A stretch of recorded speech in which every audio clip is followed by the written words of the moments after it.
Welcome to Nasdaq Trade Talks. I'm Jill Malandrino, global markets reporter at Nasdaq. Joining us at the MarketSite studio in New York City, we have Getty Hill, the co-founder of Interest Protocol, a borrow-lend protocol that brings to DeFi a fractional reserve system popularized by banks.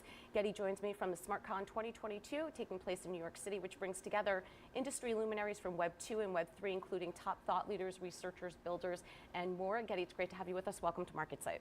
Thank you for having me, Jill. Tell us about Interest Protocol. What makes it unique in the blockchain space?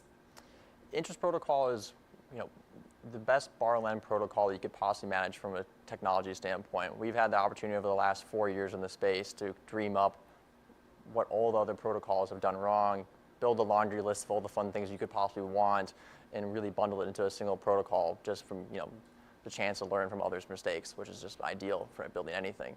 For us, really what that means is building a protocol that can support the greatest number of assets from a technology standpoint, that has the most robust Oracle system, that has an improved liquidation system, and then most importantly, an improved actual capitalization system of the protocol. At the end of the day, capital efficiency is what DeFi is all about. Yep, it certainly is. And you're bringing in a system popularized by banks. What was the genesis behind that? And is it a relatively novel idea in the space? Well, so it's novel to crypto, but it's certainly not novel to traditional banking. It's one of these things where it's like we were looking around and thinking, okay, yes, we can improve the protocol on a fundamental level with oracles and liquidation systems and all the general things you need to borrow-lend protocol, but you need something to really improve the capital efficiency of a protocol. And what better thing to look at than the traditional world? And at the end of the day, it was like, wow, the problem we're trying to solve with assets and lending dollars is a very similar problem to the traditional world. Let's just use the same framework they were using. And for whatever reason, no one else was using that in DeFi. And as we went around and told folks about, hey, this is the model we're going to be using, they're like, this makes a ton of sense. Why has no one done this yet? It's like almost the obvious thing, just is too obvious for anyone to use. So yeah, it's new to DeFi, but not new in general. And to your point, learning from others' mistakes and how to apply it to DeFi. So I understand in August you announced a strategic partnership with Chainlink Labs. This is a company that builds a Chainlink Oracle network. What does a strategic partner mean for Interest, a protocol, and how is it going to play with how the company operates?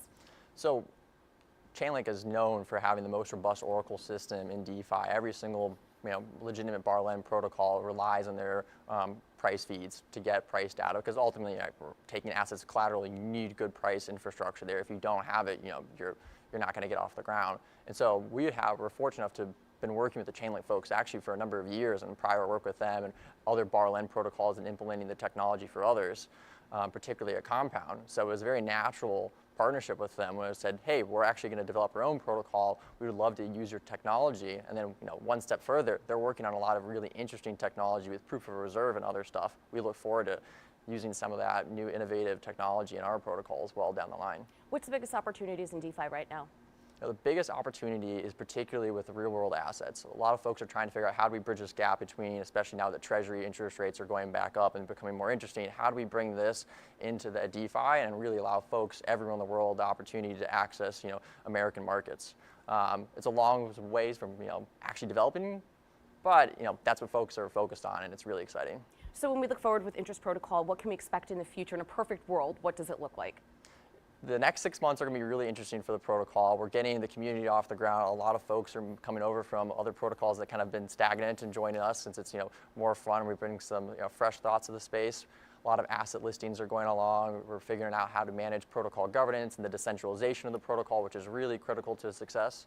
And so we're really excited on that front. And then some interesting things with some of the more traditional folks in the space as well that we look forward to announcing in some time. All right, Getty, we appreciate the insight. Thanks for joining us on Trade Talks. I'm Jill Malandrino, global markets reporter at Nasdaq.